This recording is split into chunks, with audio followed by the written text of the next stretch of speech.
Bonjour à tous, bienvenue. C'est le retour du grand invité de l'économie RFI Jeune Afrique et le retour de ma camarade Aurélie Mbida. Bonjour Aurélie. Bonjour Bruno, bonjour à tous. Chef du pôle économie de Jeune Afrique à mes côtés pour recevoir une personnalité importante du monde de la finance sur le continent à l'occasion de l'AFIS, le sommet de la finance en Afrique, organisé cette année à Casablanca. Et parmi les décideurs du continent réunis dans la métropole marocaine, très logiquement, le directeur général de cette bourse de Casablanca. Bonjour Tariq Senaji. Bonjour Bruno, bonjour Aurélie. Un grand merci d'avoir fait un crochet par nos studios pour une discussion sur les grands enjeux qui entourent votre secteur dans votre pays en particulier, mais pas seulement. Vous allez nous expliquer à quoi servent les marchés financiers dans l'Afrique d'aujourd'hui, comment ils participent au financement de toutes les entreprises, mais aussi comment la bourse de Casablanca, la deuxième en importance sur le continent, veut prendre sa place dans ce secteur forcément ultra concurrentiel. Avant tout et d'abord, avec Aurélie, un condensé de votre parcours forcément international. Alors Tariq Senaji, nommé en 2020 à la tête de la bourse de Casablanca, vous êtes un expert des marchés financiers, mais aussi une figure plutôt discrète de la finance africaine. Ancien élève de Polytechnique à Paris, la promo 1995, où vous côtoyez de futurs décideurs français et internationaux. Il y a par exemple Estelle Brachlianoff, la DG de Veolia Environnement, ou encore le financier tunisien Skander Oueslati, mais aussi, je donne un peu des noms au hasard, des politiques comme Walid Fayad, jusqu'à récemment ministre de l'énergie et de l'eau du Liban. En somme, un bagage académique et un réseau solide que vous complétez par une formation tournée vers les chiffres et les statistiques à l'NSAE. Et ensuite, vous démarrez votre carrière à Washington, aux États-Unis, en tant que responsable financier à la Société financière internationale, du groupe de la Banque mondiale, avant de déménager à Londres, où vous occupez divers postes de direction liés au marché de capitaux chez Société Générale ou encore Natixis CIB. Un Marocain, comme beaucoup d'autres aujourd'hui, qui parcourt le monde, qui construit ses réseaux. Est-ce que vous auriez aimé rester plus près de chez vous, au Maroc, pour construire votre parcours académique et vos premières expériences professionnelles? Ou alors, aucun regret? Non, au contraire, franchement, c'est une remarque que je fais à tous mes amis. Si vous avez des enfants, des jeunes, envoyez-les voyager. Parce que quand on voyage, on se découvre beaucoup mieux soi-même, on découvre d'autres cultures, on découvre qu'on peut faire la même chose, mais de plein de différentes manières.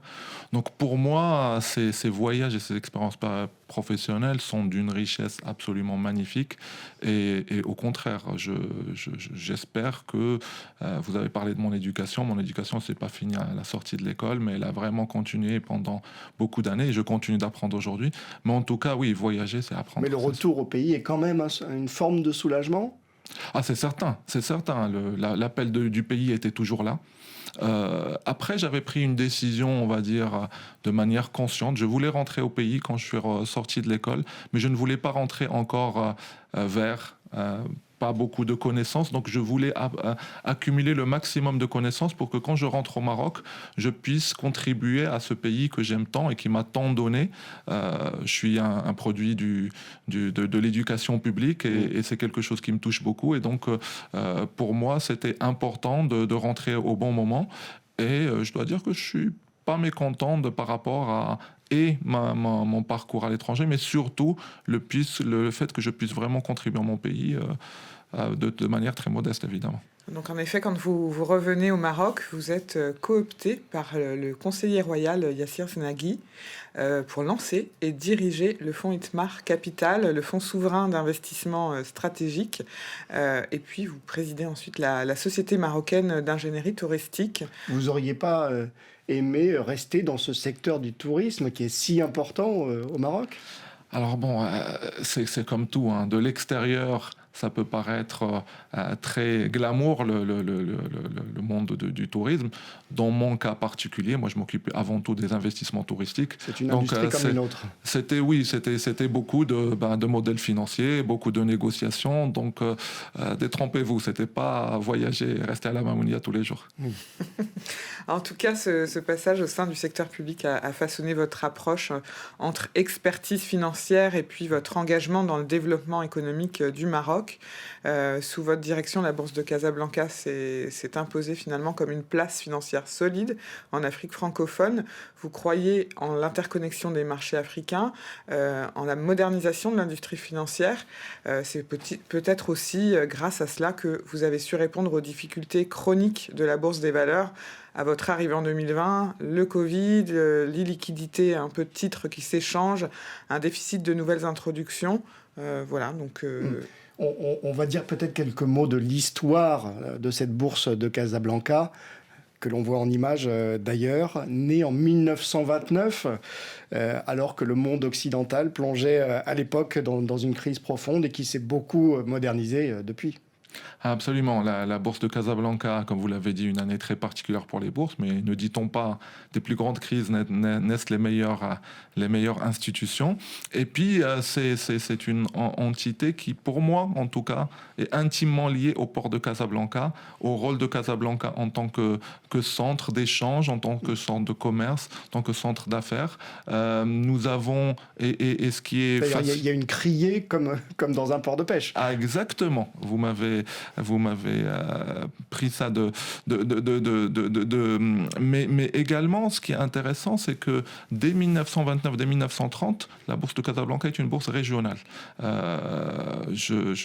J'aurais aimé vous apporter quelques carnets d'ordre de 1934, 1935, et vous voyez qu'il y a beaucoup d'entreprises qui sont africaines, qui sont régionales, qui sont du Maghreb, qui sont également d'Afrique de l'Ouest. Et donc, c'est fascinant, et je pense qu'on aura l'occasion d'en reparler, comment le Maroc est destiné à être cet arbre dont les racines sont en Afrique et les branches sont en Europe. Tout à fait, c'est prévu. Ceux qui vous connaissent ou vous ont côtoyé rappellent votre humilité et votre pragmatisme. Est-ce que cela va de pair avec l'ambition nécessaire pour les marchés financiers marocains et africains? On va en discuter.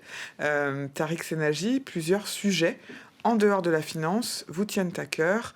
Le Maroc en marche vers la croissance et le développement, l'éducation, l'innovation, mais aussi, on vient de l'entendre, une certaine passion pour l'histoire économique du Maroc, celle qui permet d'inspirer les réformes nécessaires à la transformation des écosystèmes financiers. Un jeu de stratégie. Comme un jeu d'échecs, comme une partie d'échecs, votre autre passion dans la vie, on en reparlera sans doute en fin d'émission. Tariq Senaji, grand invité de l'économie, RFI, Jeune Afrique Entretien, à retrouver sur jeuneafrique.com et sur notre chaîne YouTube, rubrique Les invités de l'économie. Tariq Senaji, on l'a dit, la bourse de Casablanca est l'une des plus anciennes d'Afrique, près d'un siècle d'existence. Vous avez eu des années assez difficiles, un peu avant et pendant la pandémie de Covid, notamment une année 2022 difficile, difficile à l'époque d'attirer des investisseurs. Pas beaucoup d'introductions en bourse. 2 années ont passé maintenant. Est-ce que vous diriez que vous avez redressé la barre ? Pour la bourse de Casablanca, la réalité est que la période difficile était les années 2010. Alors je vais faire très rapidement l'histoire moderne. L'histoire moderne de la bourse de Casablanca commence en 1993 avec une réforme absolument magnifique de l'État marocain. On aura peut-être l'occasion d'en parler et qui vraiment donne un boost avec 1998 la cotation électronique. Et donc la bourse commence vraiment à prendre les années 2000 de manière très très forte. 2008, il s'est passé une autre grande crise et qui a bouleversé de manière très très forte non seulement la bourse de Casablanca, mais surtout la confiance des parties prenantes. Et donc s'ensuit des années 2010 où la bourse de Casablanca perd son statut d'émergent dans la classification du MSCI, sans être trop technique dans la classification des investisseurs. Nous devenons un marché frontière, donc forcément ça attire moins. Et les années 2010 sont des années où on se remet beaucoup en cause, où on reconstruit de manière complètement fondamentale nos systèmes de cotation, notre régulation, La création de l'autorité marocaine des marchés de capitaux en 2016 est un moment fort. Également, le changement de la bourse vers un système de cotation qui est aux meilleurs standards internationaux, qui est le même qui est utilisé par le London Stock Exchange, là encore, c'est 2016. Donc les années 2010 sont des années beaucoup d'introspection, mais aussi beaucoup de doutes, pour être tout à fait franc.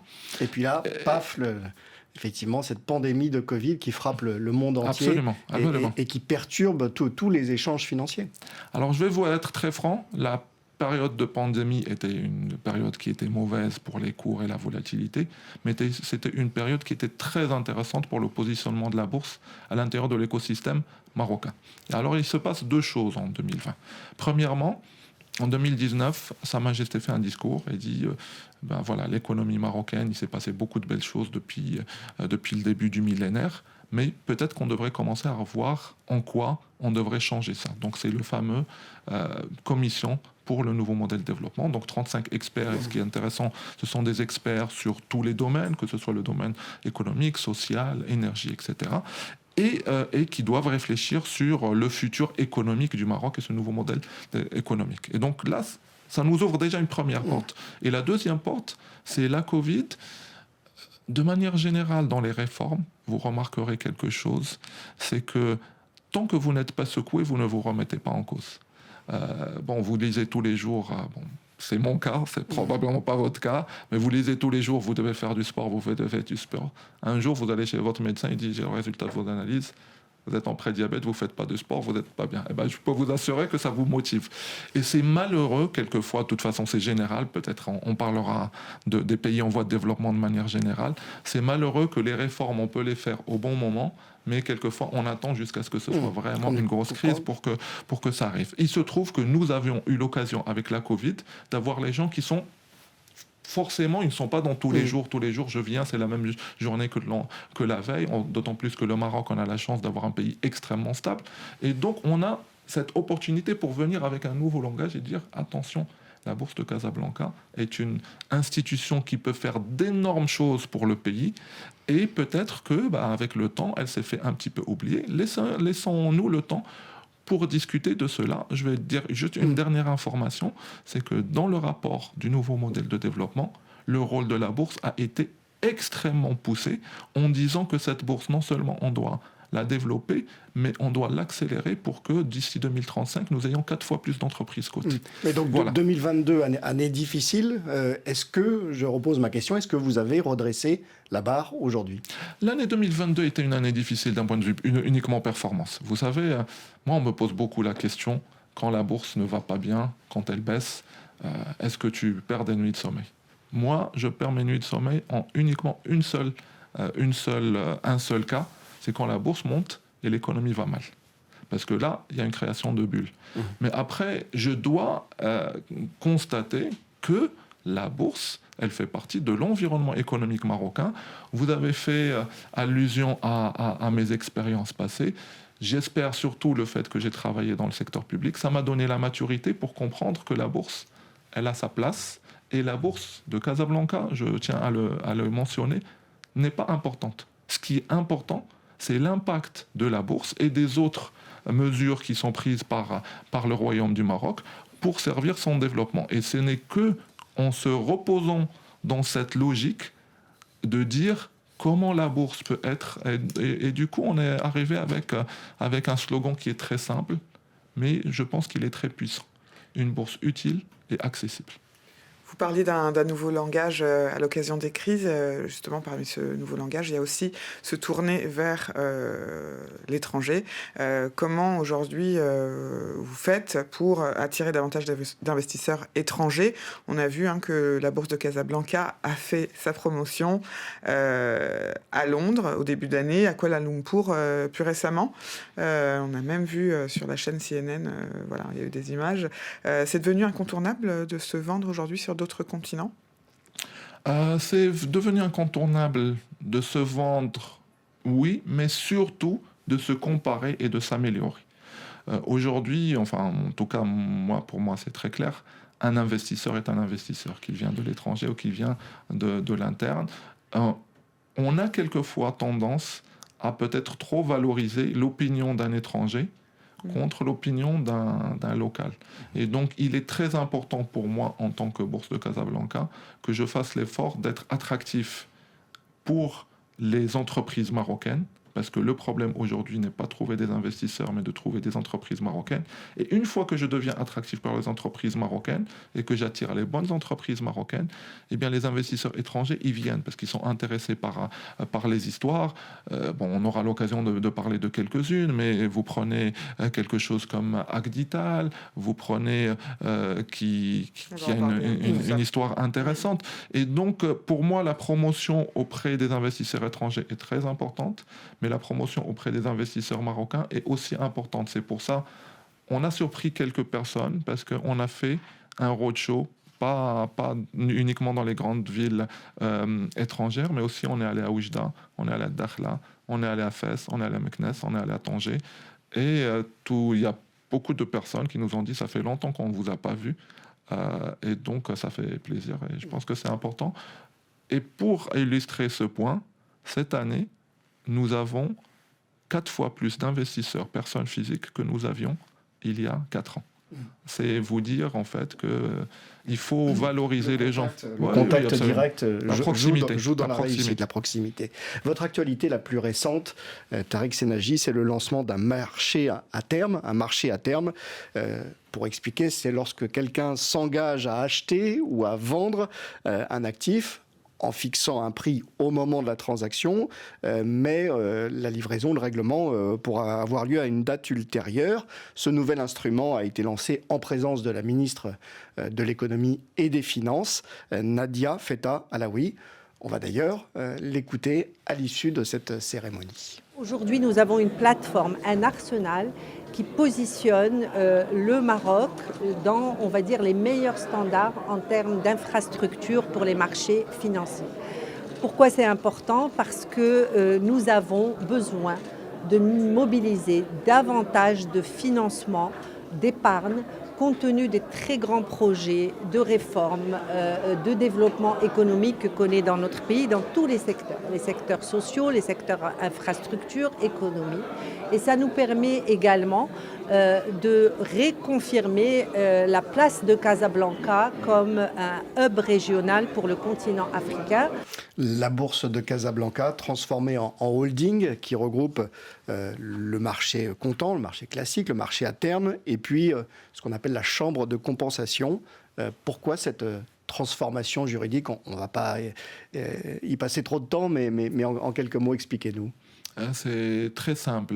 Vous avez, pour mieux servir votre marché, vous avez intérêt à avoir un ensemble de panoplies et d'outils, mais sous une seule enveloppe. Parce que, et ça c'est un point qui est très important et peut-être qu'il va revenir souvent, la finalité n'est pas les outils financiers, la finalité c'est de servir vos clients.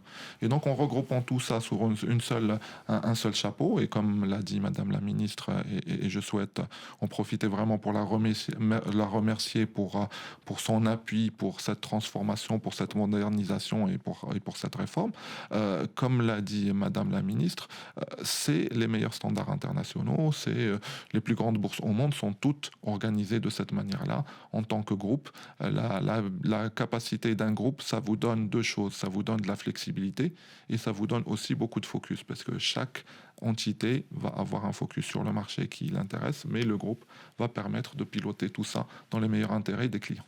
Il y a eu d'autres actualités à la Bourse de Casablanca, marquantes dernièrement, avec des nouvelles introductions de sociétés, les fameuses IPO, je dirais cet anglicisme qu'une fois, comme celle de CMGP, dans le secteur de l'eau. Dans la finance, il y a eu aussi CFG Banque, et puis il y a eu les hôpitaux privés Agdital. Vous estimez que ces opérations ont été des succès ? Écoutez, il suffit de voir les chiffres. Pour, par exemple, la récente opération d'Agdital, on a eu 29 fois plus de demandes qu'on a eu d'offres. Donc voilà, c'est vraiment plébiscité. L'avantage de la bourse, c'est que c'est très transparent. On a des chiffres, tout est très transparent. Et pour CFG, ça a été 35 fois sursouscrit. C'est-à-dire que 35 fois plus de gens voulaient acheter qu'il n'y avait. Donc la demande est là, les investisseurs sont là, mais les vrais stars de la bourse de Casablanca et les vraies stars de ces opérations, ce sont les entreprises. Donc parlons, si vous voulez bien, un petit moment de ça. Donc j'ai dit, le nouveau modèle de développement, j'en ai parlé. Qu'est-ce que ça donne? Ça donne que le Maroc, sur les 20 dernières années, on a eu un investissement public qui était très fort. On a construit beaucoup d'infrastructures, on a fait beaucoup d'efforts. On a un taux d'investissement de 31% qui est parmi les plus élevés dans les pays en voie de développement. Mais aujourd'hui, il est le temps pour que le secteur privé prenne le flambeau. Et il est un moment où le secteur privé doit se développer et apporter plus de dynamique et plus de, je dirais, d'effets multiplicateurs par rapport à l'investissement public. Et donc là-dedans, Agdital, c'est une entreprise qui s'est positionnée assez tôt dans le secteur de la santé, avec une vision de dire la santé privée peut apporter un réel plus par rapport à l'espace marocain. Et c'est quelque chose... Moi, j'aime beaucoup ce type d'opération parce que c'est quelque chose, tout le monde peut les comprendre. J'ai des actionnaires... Est-ce que c'est aussi lié au fait que, comme il y a eu peu d'introduction en bourse et mine de rien, la cote, elle est quand même limitée. Il n'y a pas tant d'entreprises que ça, si on compare à des marchés plus matures dans le monde. Est-ce que c'est pas aussi lié à ça qu'il y a eu des sursouscriptions, un engouement des investisseurs, parce qu'enfin, il se passe quelque chose, et dans des secteurs, d'ailleurs, qui sont... on a parlé de l'eau, on a parlé de la santé, on parle aussi de la finance. C'est aussi peut-être ça qui explique le succès de ces opérations et le fait que c'est temps pour le privé d'agir. Oui, alors juste deux mots sur les secteurs. L'eau et la santé. Si vous suivez un peu l'actualité du Maroc, c'est vraiment des secteurs où il y a beaucoup de discussions, où il y a beaucoup d'engagement, pas seulement à cause de la Covid, mais vous le savez, nous sommes en train de passer à l'assurance maladie obligatoire pour tous. Donc 30 millions de Marocains auront l'AMO.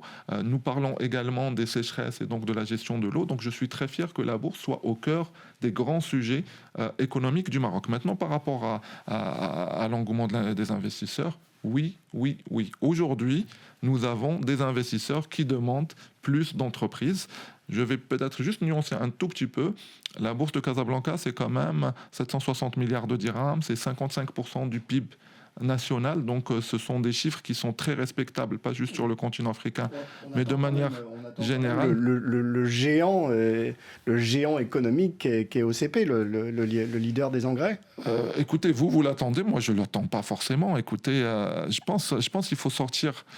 Je vais raconter une petite anecdote. Ça place naturellement à la bourse. Non, mais je vais raconter. Laisse-moi raconter ma petite anecdote.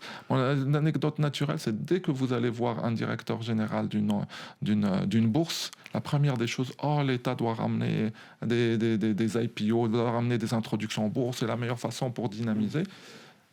L'État et l'OCP a son propre agenda. Et c'est le plus important. L'important, c'est pas de dynamiser la bourse. L'important, on est très fiers de l'OCP. C'est une entreprise de classe mondiale. C'est peut-être la seule que nous avons au Maroc de classe mondiale, avec TMSA quand même. Et donc, on est très fiers de la transformation de l'OCP, de tout ce qui s'est passé à l'intérieur de l'OCP. Nous suivons avec beaucoup d'intérêt, comme n'importe quel Marocain, et en particulier un opérateur économique. Je suis très fier de ce que l'OCP a fait. L'OCP également dans les financements est allé chercher a fait des sorties internationales. Quand ça arrangera l'OCP, évidemment, nous serons plus que ravis, mais il est très important, et pour la bourse de Casablanca, et pour l'écosystème, ça c'est quelque chose que j'ai dû vraiment travailler, il faut qu'on aille chercher nous-mêmes nos propres opérations, et pas se dire et si. Il y a des secteurs à défricher quand même. Est-ce qu'il faut aller plus loin dans celui de la technologie, dans celui des énergies renouvelables, qui est aussi un secteur d'avenir et dont on parle énormément, et où vous dites que vous êtes personnellement impliqué. En tout cas, oui. Ça fait partie de vos objectifs. C'est une certitude. Alors, peut-être je vais séparer les deux. Vous avez d'un côté les infrastructures. Donc, de manière générale, les infrastructures, comme vous le savez, le Maroc a d'énormes ambitions. Ils sont liés à nos ambitions d'offrir un meilleur cadre pour nos citoyens, mais également la Coupe du Monde 2030 figure là-dedans, la LGV jusqu'à Marrakech et après Agadir, et d'autres projets, les projets des ports. Et donc ça, c'est effectivement un secteur où nous pouvons contribuer plus. Nous avons contribué sur des très belles opérations qui se sont très bien passées pour tout le monde. par exemple Marsa, qui est l'opérateur des ports. Là, effectivement, c'est une entreprise publique et je tiens vraiment à souligner ce point parce que c'est un point qui, quelquefois, nous pose un petit problème. Une introduction en bourse d'une entreprise publique n'est pas une privatisation. Vous prenez Marsa Maroc, l'État a la majorité, il a introduit un pourcentage qui est suffisamment intéressant pour que l'entreprise commence d'un point de vue gouvernance à se mettre à une gouvernance qui est privée. La valorisation n'est pas mauvaise du tout, il faudrait qu'on en parle aussi. La valorisation dans la bourse de Casablanca est très intéressante. Et donc, effectivement, les infrastructures, on veut faire plus. On a également Taqa, comme vous le savez, sur l'énergie. On veut faire plus et c'est des choses sur lesquelles on travaille. Maintenant, on va passer, si vous le voulez bien, sur la tech. Et dès qu'on dit la tech, on pense les entrepreneurs, les startups, la dynamique. Là-dessus, effectivement, nous avons eu quelques entreprises qui ont eu des parcours mais absolument fabuleux pour une entreprise marocaine, pour une entreprise africaine. Je pense par exemple à une entreprise comme HPS qui fait des solutions IT, monétique. Hein, on a reçu ici son patron, on a reçu Parfait. aussi Ismaël Belhayat de Chari, qui est une autre expérience réussie dans la tech. Excellent. Et donc voilà, la bourse, par exemple, pour le cas d'HPS qui est coté, la bourse a permis une accélération du développement parce qu'il faut comprendre, la bourse est le seul outil de financement au monde qui vous donne la valeur de demain aujourd'hui. Et donc quand vous travaillez bien, eh bien, le cours monte, et comme le cours monte, vous pouvez vous permettre d'aller plus vite, et comme vous allez plus vite, le cours monte encore plus. Et donc, c'était le HPS. Maintenant, il faut raisonner, pour répondre à votre question, c'est très important de raisonner ce que j'appellerais le continuum de financement. La bourse ne peut pas financer toute seule, la bourse ne peut pas financer de start-up. Parce que par définition, vous faites appel à des personnes physiques et donc il faut qu'il y ait un minimum de vécu pour qu'elle adhère. Et donc, on a travaillé très très dur avec l'AMIC, qui est l'association marocaine de l'investissement en capital, le private equity, parce que évidemment, ce sont des fonds qui prennent des entreprises qui doivent encore être, on va dire, entraînées. Et le lien avec les entreprises de capital investissement était cassé pendant les années 2010. Eh bien, nous avons réussi, grâce à leur mobilisation, à rétablir ce lien. Sur les 5 dernières introductions en bourse de la bourse de Casablanca, 4 ont été avec des fonds de private equity. Et vous allez me faire une faveur, je veux juste parler de la CMGP. Très vite, parce que je voudrais qu'on passe à un autre sujet. CMGP, c'est une entreprise qui est spécialisée dans l'infrastructure de l'eau, dans l'irrigation agricole, dans le développement durable. C'est une entreprise familiale qu'on a eue dans notre programme d'accompagnement en 2013, où une famille contrôlait toute l'entreprise. À travers un jeu de croissance externe, c'est une entreprise aujourd'hui qui a racheté des entreprises, qui a grandi, qui a investi, qui est dans 4 pays africains hors le Maroc, la Côte d'Ivoire, le Sénégal, le Ghana et la Mauritanie. Et c'est une entreprise où le fondateur aujourd'hui a à peine 7% du capital. Donc toutes les belles aventures financières que vous voyez à New York, je suis très fier qu'aujourd'hui nous avons une entreprise marocaine avec quelqu'un qui n'est pas nécessairement un spécialiste de la finance, mais qui a été très intelligent et qui a réussi à construire un géant de l'irrigation, en tout cas au Maroc, grâce à l'intervention de fonds de private equity, grâce aussi à des opérations financières malines et aujourd'hui une introduction en bourse. Je voudrais quand même dire que l'entrepreneuriat au Maroc, c'est quelque chose qui marche. Il faut juste avoir le courage pour y aller. Avec des places financières émergentes en Afrique francophone, comme la bourse, la BRVM à Abidjan, comment Casablanca peut conserver son rôle de leader et jouer un rôle de moteur aussi dans l'intégration régionale? On parlait de bourse régionale. Déjà, moi, j'aime beaucoup la BRVM parce que c'est une bourse qui représente 8 pays et je trouve que c'est un idéal. Vous disiez le contraire, quand même. Non, enfin, je pense... On peut être amis et concurrents. Alors, par rapport à ce point, vous savez, la concurrence entre les bourses n'est pas si féroce que ça. Alors, je vais expliciter ça. Les grandes bourses mondiales se font une compétition incroyable entre Londres, New York et les autres places. Au niveau des bourses de taille moyenne et plus petite, il n'y a pas une énorme compétition parce que en général, on gravite autour des pays de notre région. Maintenant, la collaboration africaine et ce que la bourse de Casablanca peut apporter à d'autres bourses, c'est des choses sur lesquelles nous travaillons sérieusement. La BRVM, par exemple, nous avons implémenté ensemble un programme d'accompagnement des entreprises en Afrique de l'Ouest, après l'avoir implémenté au Maroc. Donc on a formé 100 entreprises au Maroc, on a formé une trentaine d'entreprises en Afrique de l'Ouest. Et de manière générale, les bourses, on aime bien collaborer ensemble parce qu'on n'est pas si compétiteurs que ça. Alors quelquefois, on va faire des opérations de double cotation qui sont un peu rares. Mais je pense qu'on a tellement, on se positionne tellement dans le même combat qui est faire reconnaître l'importance des marchés de capitaux à l'intérieur de l'espace africain. Et ça, c'est un énorme enjeu sur lequel nous devons nous battre parce que le continent africain passe à côté de quelque chose de très puissant. Ça vaut aussi pour les grandes bourses dans le monde anglophone, Johannesburg, Lagos, Nairobi, et puis on a aussi le Caire, la bourse égyptienne. Alors, effectivement, moi je pense que les bourses qui ont une tradition anglo-saxonne sont plus facilement acceptées, soutenues, poussées, accélérées par leur écosystème. Parce que dans le monde francophone, on a une tradition où on a plutôt recours à l'emprunt bancaire plutôt qu'à l'accès au marché financier. Parce que le marché de capitaux, c'est la désintermédiation. C'est que vous allez direct, l'acheteur et le vendeur se rencontrent directement dans un marché régulé ou autre. Et effectivement, la tradition francophone est plus tournée, je pense, vers le secteur bancaire. Alors, à part à Casablanca, on a eu de la chance parce que la bourse de Casablanca a été fondée en 1929 et elle a pris un rôle très important. Mais quand même, je voudrais dire un petit mot sur ce combat philosophique ou pour l'âme de la finance africaine. Essentiellement, vous avez deux modèles. Vous avez un modèle de gré à gré, donc vous allez chez votre banque et vous vous mettez d'accord, et ce qui est bien, c'est que vous contrôlez tout, il n'y a personne qui rentre dans cette discussion. Ou vous avez le modèle des marchés de capitaux, où on a un marché qui est là, qui est ouvert, et n'importe qui peut intervenir et solliciter un investisseur, solliciter un émetteur, etc. Alors vous voyez bien que le deuxième modèle, il est plus délicat, parce qu'il y a quelque chose, la monnaie la plus importante, c'est la confiance. Si vous avez la confiance, c'est un marché extrêmement puissant qui peut vous accélérer, qui peut vous emmener au sommet. Et si vous n'avez pas la confiance, eh bien, c'est finalement, il y a plein de pays qui disent « Ouais, j'ai fait une bourse, mais ça ne marche pas. De toute façon, ça ne sert à rien. Mais bon, quand il y a une mission de la Banque mondiale qui vient, je les emmène à la bourse pour prendre des photos. » Vous voyez.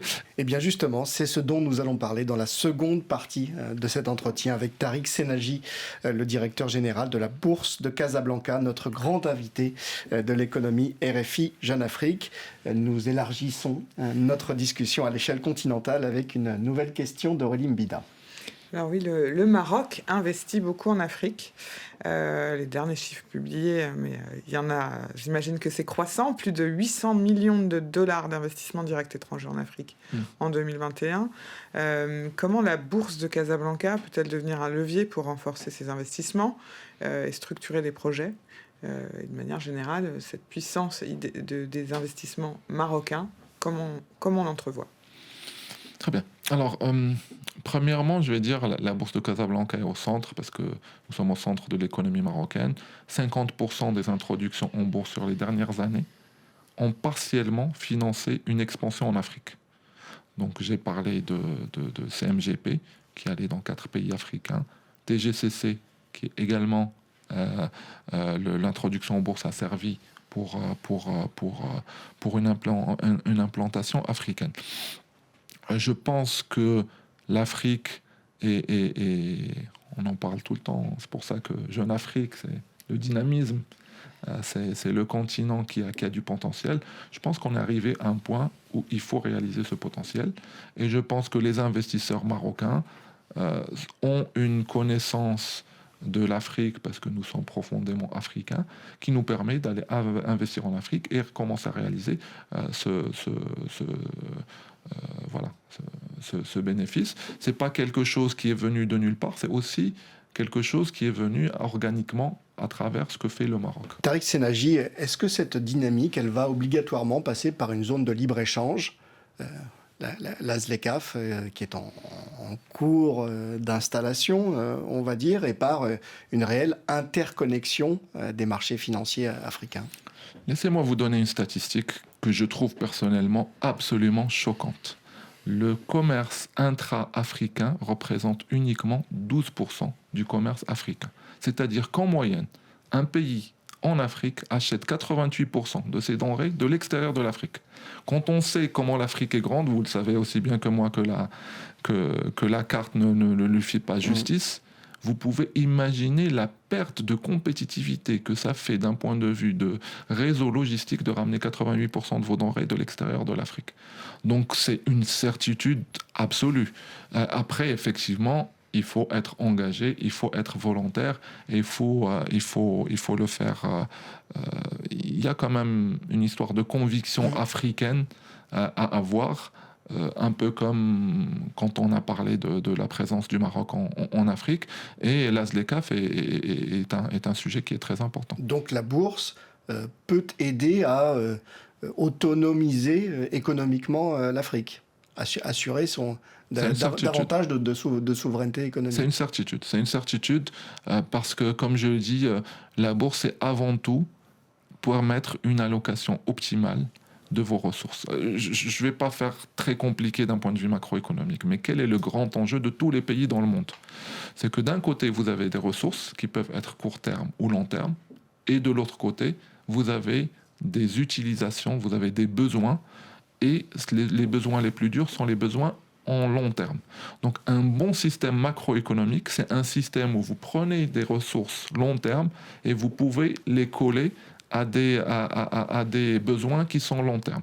Je m'explique, je donne un exemple très simple. Si vous faites des introductions en bourse et que vous avez 30% de personnes physiques qui vont venir et investir dans une entreprise en action, vous pouvez bien imaginer que le pouvoir de développement de cette épargne est 50, 100 fois supérieur à s'il garde son argent dans un dépôt bancaire.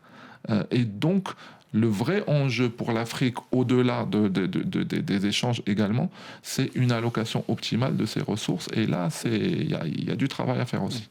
L'un des grands débats du moment sur le continent concerne le risque financier, l'évaluation du risque financier, le rôle des agences de notation.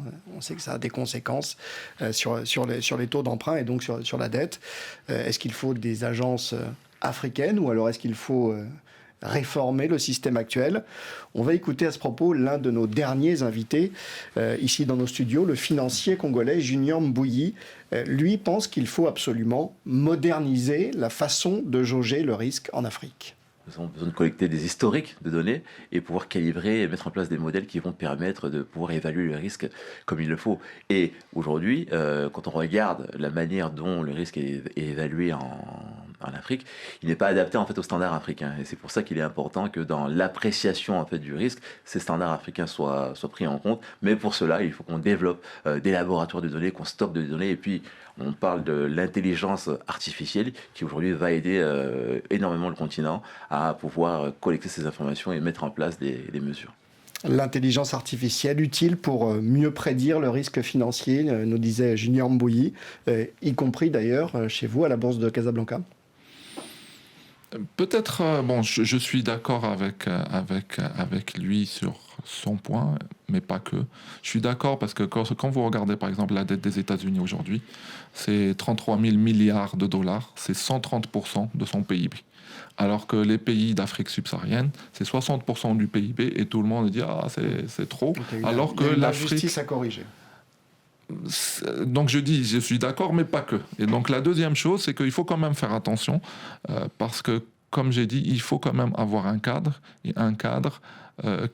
qui soit contrôlé et on sait comment le faire. C'est une étude du FMI, donc je veux vraiment pas me porter comme donneur de leçons, mais une étude du FMI a trouvé que depuis 2015, la croissance des pays qui sont pauvres en ressources naturelles est nettement meilleure que les pays qui sont riches en carburant. Les pays riches en carburant ont fait moins de 2% en moyenne de croissance de PIB. Les pays pauvres en ressources naturelles ont fait plus de 2%.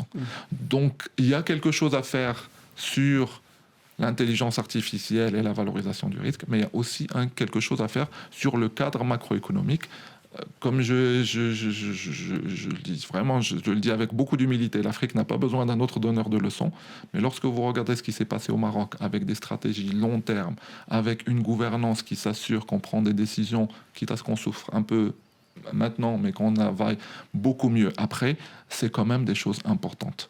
Si je peux me permettre une statistique qui montre ça, lorsque vous regardez en 2010, les exportations du Maroc, c'était 113 milliards de dirhams, dont le tiers était du phosphate. En 2023, c'est 430 milliards de dirhams, dont le tiers, c'est le secteur automobile. Et donc, une transformation structurelle et positive et évolutive de votre économie est possible, mais il faut quand même réfléchir long terme. Voilà. Aurélie. Dans le cadre des transformations, justement, il y a un mouvement en marche qui est quand même assez fort avec le départ des banques françaises récemment du continent, la BNP, Société Générale, et une reprise en main par les acteurs africains de leur industrie, Idrissa Nassa, Konedo Songui, et maintenant, et très récemment, votre compatriote, ancien ministre de l'Industrie, Moulay Hafid El Alami. Quel regard portez-vous sur ce mouvement ? Écoutez, c'est d'un côté le technique et de l'autre côté le fond de la situation. D'un point de vue technique, moi je connais très bien la situation. En 2008, il y a eu beaucoup de problèmes parce qu'on a donné trop de liberté aux banques. Du coup, crac, dans les années 2010, on met un environnement réglementaire très très dur. Le problème, c'est que comme l'Afrique, il n'y a pas de données, du coup, on ne peut pas calibrer les modèles. Donc, on revient au même point. On ne peut pas calibrer les modèles. Ça coûte trop cher d'un point de vue capital réglementaire. Les banques françaises regardent ça dans leur Excel et disent oui, ça coûte trop cher de rester en Afrique, il faut que je sorte. Donc, le risque est trop cher. Encore le risque. Oui. C'est pas le risque qui est trop cher, c'est effectivement le calcul réglementaire du risque, pour être très précis. Et c'est là où peut-être il y a une réflexion à dire, est-ce que le risque est aussi cher que ce que le calcul réglementaire. Peut-être que je vais être un peu patient et payer un peu plus au début en termes de capital pour qu'à la fin, finalement, être dans une région qui a une grande croissance. Alors, le président Macron, dans sa récente visite au Maroc, il a jugé que c'était une erreur de la part des banques françaises. Je ne juge rien, je reporte. Autre question panafricaine, l'éducation financière, le monde des marchés financiers peut faire parfois un peu peur à des investisseurs, notamment des investisseurs particuliers. Comment est-ce qu'on peut faire pour démocratiser cet accès aux marchés financiers, dédramatiser un peu ? Alors, il y a deux choses. La première, c'est par rapport aux petits porteurs. C'est très important, comme j'ai dit, d'être accessible. Et donc, nous avons fait beaucoup d'efforts parce que les personnes viennent me voir et me disent « Écoute, je regarde la Eco News et quand ils parlent de la bourse, je ne comprends rien du tout. » Parce qu'effectivement, c'est un langage avec beaucoup de jargon. Donc, on a fait beaucoup de choses de ce côté-là. Mais il y a une deuxième chose où on a été peut-être, essayer d'être un peu malin, c'est de dire il y a aussi des jeunes qui sont naturellement attirés par la bourse et qu'on n'utilise pas assez. Et du coup, on a aussi investi énormément sur notre programme avec les universités. Nous avons fait un programme qui s'appelle les salles de marché universitaires. Aujourd'hui au Maroc, je suis content parce qu'on en a 22 dans toutes les régions du Maroc. Et en fait, moi, comme je le dis au recteur, c'est comme si vous offrez à votre enfant un jeu de Scrabble et vous voyez qu'il s'améliore en orthographe.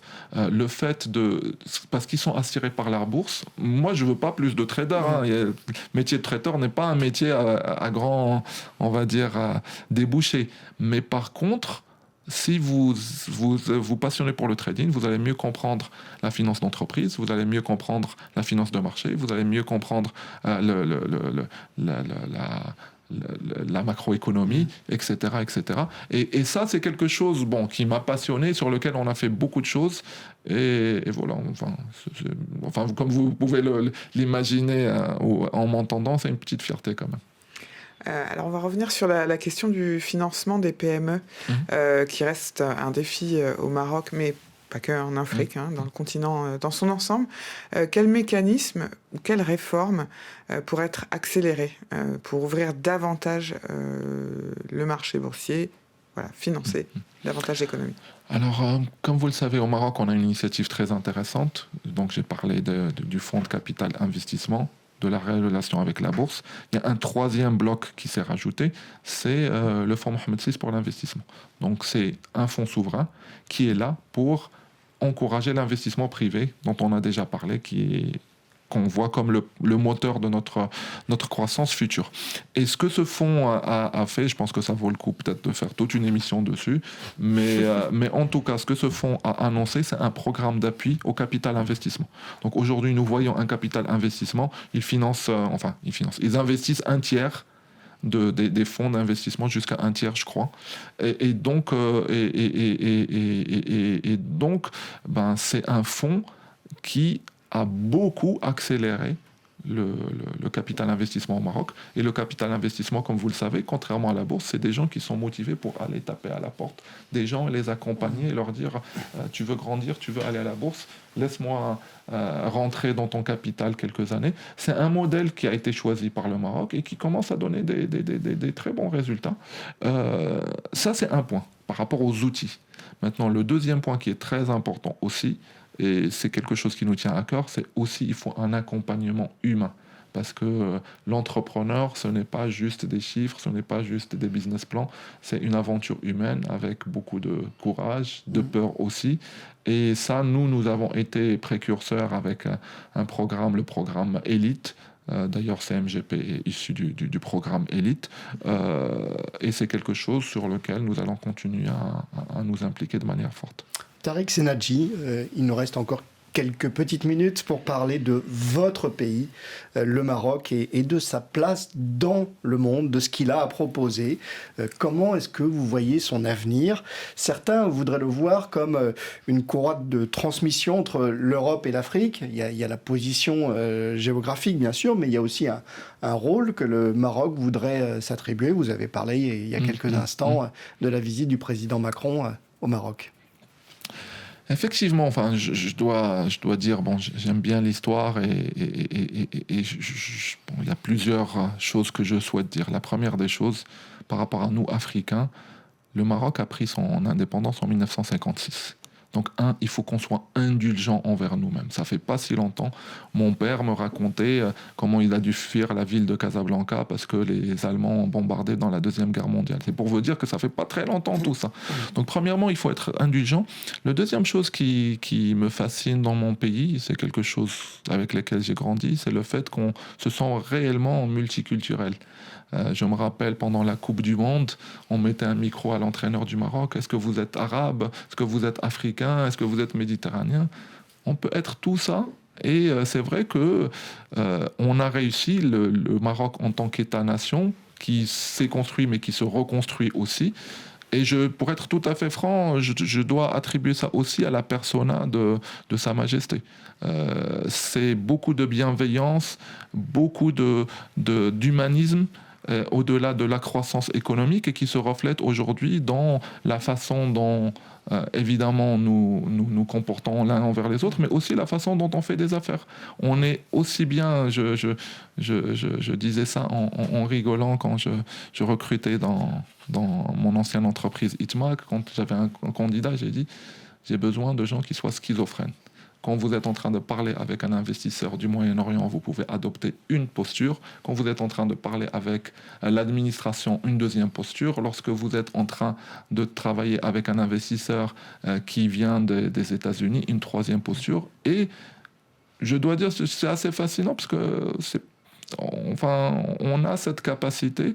Mon ancien patron à Londres Comme vous avez dit, les Marocains réussissent plutôt bien dans tout ce qui est mathématiques financières, mais après aussi dans les métiers de la finance. Et mon ancien patron, il m'a dit, les Marocains sont street smart.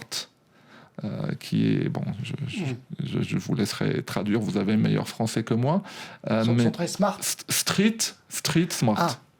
Donc, ils ont l'intelligence de la rue. Intelligence de la rue. Street smart. Absolument. Et quand je vois mes amis sénégalais ou ivoiriens que j'ai rencontrés également à Londres, je pense qu'il y a quelque chose, en tout cas en Afrique de l'Ouest, qui peut nous mener très très loin.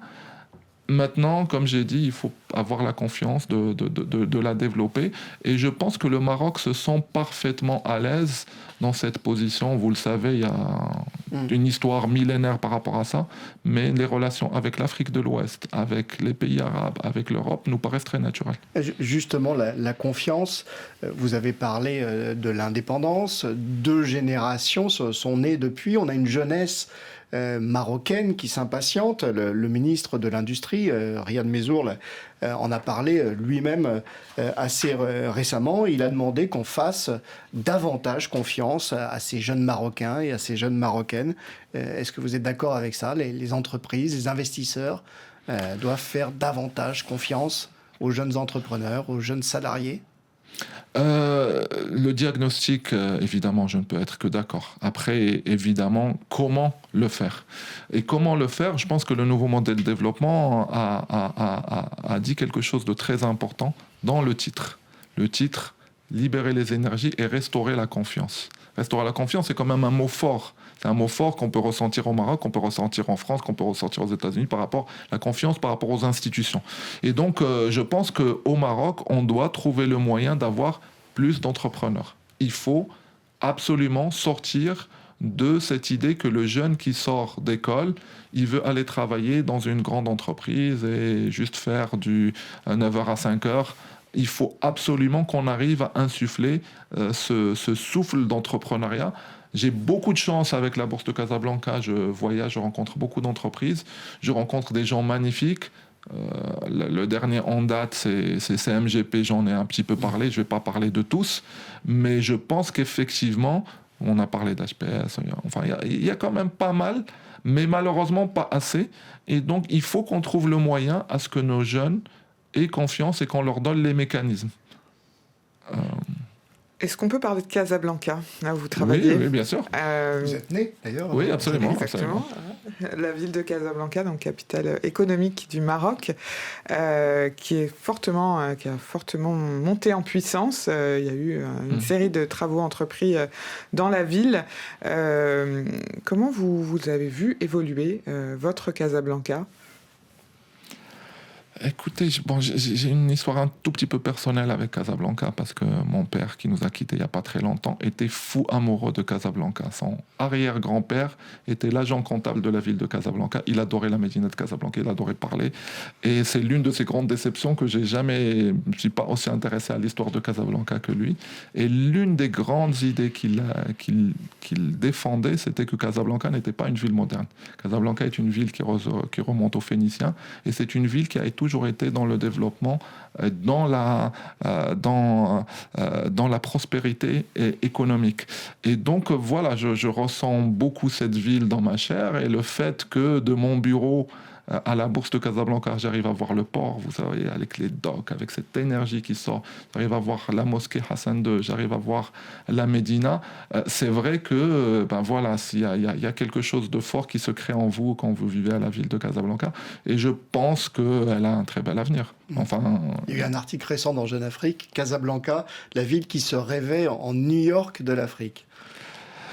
Oui, enfin, c'est toujours difficile, les mots comme ça et les visions, les grandes images, mais effectivement, le fait que Casablanca soit bien classé est quelque chose qui est intéressant pour nous, pour le futur, parce que, évidemment, la préférence pour le tourisme, c'est d'autres villes, Marrakech notamment, et d'autres villes, mais Casablanca a cette énergie, cette jeunesse et cette interconnectivité, cette position centrale dans le royaume et ce trait d'union assez unique avec l'Afrique de l'Ouest dont on a parlé, avec cette façade atlantique, avec tout ce que le Maroc est en train d'entreprendre avec ses amis africains là-dessus.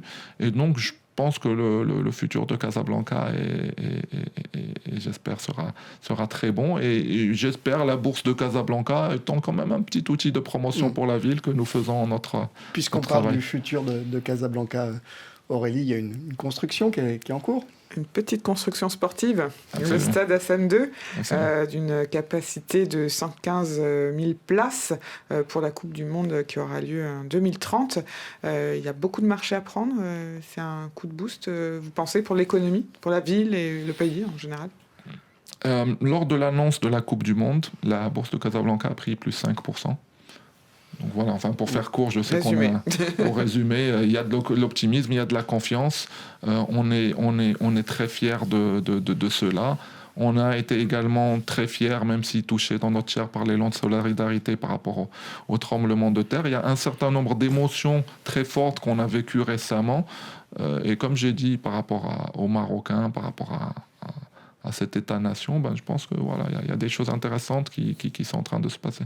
Tariq Senaji, les Marocains aiment le football, vous aussi, manifestement, mais votre vraie passion sportive, ce sont les échecs, le jeu d'échecs que vous pratiquez vous-même, et puis vous organisez chaque année le Morocco Chess Week, enfin la Morocco Chess Week, si c'est une semaine, 3e édition en mai dernier. Qu'est-ce qui vous intéresse dans ce sport, puisque c'est un sport cérébral? Écoutez, je pense que c'est une bonne façon de passer du temps de manière structurée par rapport à vos pensées. Je pense que, comme tout le monde, on parle beaucoup de santé physique, mais on parle de plus en plus de la santé mentale. C'est un exercice mental qui est très intéressant et qui, moi, avec mes responsabilités, quand je joue une partie d'échecs, je suis obligé de me concentrer. Et donc c'est quelque chose que j'apprécie. Après, il y a les valeurs du jeu qui sont là et qui sont très importantes. La stratégie, le fair play, la façon de vous apprendre les mathématiques également. Et du coup, moi, je trouve que c'est un jeu... Vous faites un parallèle avec l'économie ? Avoir plusieurs coups d'avance, évidemment, en fait, ne pas s'aventurer sans avoir les forces nécessaires. La première édition, on a fait la conférence, donc il y a toujours une conférence qui est liée au tournoi. La conférence était sur le sujet « Est-ce que vous êtes un meilleur économiste si vous êtes joueur d'échecs ?» Et nous avons notamment invité une personne très inspirante qui est la ministre de l'économie et des finances de la Lettonie, qui est grand maître international. Et c'était une discussion qui était très intéressante. Oui, il y a beaucoup de concepts dans le jeu d'échecs qui se retrouvent également dans l'économie, qui se retrouvent dans la stratégie. Le meilleur, c'est quand même savoir être patient pour arriver à ses buts. Le Maroc et la bourse de Casablanca sur l'échiquier économique. Un grand merci, Tariq Senaji, directeur général de la bourse de Casablanca, d'avoir été notre grand invité de l'économie RFI Jeune Afrique à l'occasion de l'AFIS, le sommet de la finance africaine édition 2024 dans votre ville de Casablanca. Merci beaucoup. Merci de m'avoir invité.